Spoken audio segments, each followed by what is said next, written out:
नाशिक विभाग शिक्षक विधान परिषदेच्या निवडणुकीसाठीचा अर्ज मागे घेण्याचा आज शेवटचा दिवस असून अर्ज मागे घेण्याची मुदत संपल्यानंतर नाशिक शिक्षक विधान परिषदेच्या जागेचं चित्र स्पष्ट होणार आहे। महायुती विरुद्ध महाविकास आघाडी अशी सरळ लढत या मतदारसंघासाठी पाहायला मिळणार आहे। विशेष म्हणजे या निवडणुकीतही ठाकरे विरुद्ध शिवसेना अशी लढत रंगणार आहे।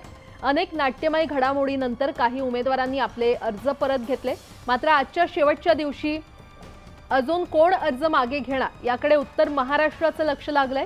सद्यस्थितीमध्ये नाशिक शिक्षक मतदारसंघात शिवसेनेकडून किशोर दराडे तर ठाकरेंच्या शिवसेनेकडून संदीप गुळवे आणि अजित पवारांच्या राष्ट्रवादीकडून महेंद्र भावसार तर भाजपकडून उमेदवारी मिळाली नसली तरी भाजपचे पदाधिकारी असलेले राजेंद्र विखे पाटील आणि धनराज विस्पुते तसंच विवेक कोल्हे असे उमेदवार मैदानात आहेत।